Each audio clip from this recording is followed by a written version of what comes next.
سامان مې کار پرېښود بیا مې دا تلاوت شوی. زه د خپلو ملګرو کې خاص د عرفان صاحب او د علي رضا صاحب ډېر مشکور یم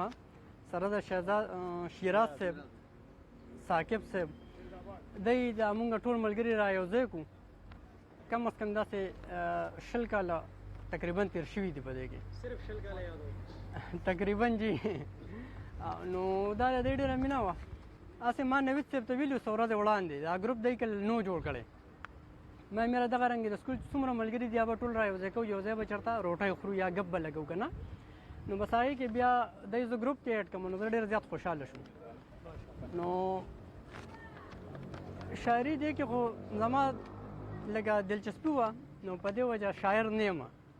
د ښو خلکو هغه انتخاب کوم او بیا زه ملګرو سره شریکوم دا یو غزل دی دا ما خپل لیک دی وایي لږ ښایسته شي بیا سم مزېدار شي سړی لږ ښایسته شي بیا سم مزېدار شي سړی د اخلاقو نه زیبا چې علمبردار شي سړی او امتحانونه دي په ژوند کې په سر د قام امتحانونه دي په ژوند کې په سر د قام لږ اوزګار هم نشي په محبت کې سړی او د قام په غم چې عمري نو د کار شي سړی مرګونه بلا ډېر دي هسې مردار شي سړی او وایي دلته ځای په ځای هم د نفرتونو تذکیرې دي څنګه چې عرفان صاحب لکه مونږ را یو ځای کړو دا د مینې انتها ده جي وایي دلته ځای په ځای هم د نفرتونو تذکیرې دي پوهېږم چې څنګه د جنت ټیکهدار شي سړی او بل ډېر زبردست شعر دی جي وایي قرآن کې د ذکرونه په بار بار شوي دي قرآن کې د ذکرونه په بار بار شوي دي خو چې انسان شي او بیا ایماندار شي سړی دې نه بعد به ته زه مهرباني جي ډېره مننه د ممتاز اورکزي صاحب د غزل یو څو شعرونه به سره شریک کړم وایي تا خو هم رامنې نه کړم ایمانه ګوره زه نه صنم پسې خراب شوم تا خو هم رامنې نه کړم ایمانه ګوره زه نه صنم پسې خراب شوم وایي محترمه احترام هم تور جادو وي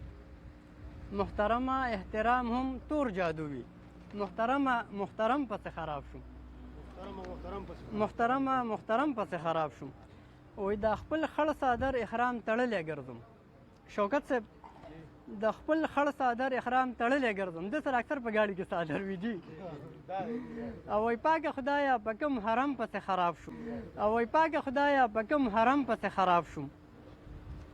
او آخري شعر دی وایي د یو عکس انتظار ګرمي ممتازه د یو عکس انتظار ګرمي ممتازه ما وهي لکه البم پسې خراب شوم او بل د ممتاز اورکزي صاحب یو ډېر خوندور غزل دی وایي تر خپل وس محترم کړه هر انسان دا عبادت دی څنګه چې عرفان صاحب خبرو کړه چې یو بل ته به مینه ورکوو یو بل ته نه لګه چاپېرچل چې څومره ملګري اوسېږو ګاونډ دی ملګری دی یار دوست دی تر خپل وس محترم کړه هر انسان دا عبادت دی زړه زړه کې کېږي یاره ډېر اسان دا عبادت دی دا عبادت دی وایي په وچو شونډو یو بل ته اوبه ورګورو روژه ده او زما او د جانان دا عبادت دی کافره د خالق په مینه کلکه غاړه راکه کافره د خالق په مینه کلکه غاړه راکه ثواب مې خوښ دی یمه مسلمان دا عبادت دی او هغې سره منګې له کوهي راوړه دا نرتوب دی نه منګې ډېر د کار شوي جي دا زموږ کلتور دی وایي هغې سره منګې له کوهي راوړه دا نرتوب دی هغې سره جارو کړه نن دالان دا عبادت دی او آخري مقطع ده وایي ممتازه چې قاضي په زړه نیولی وي ته ورشې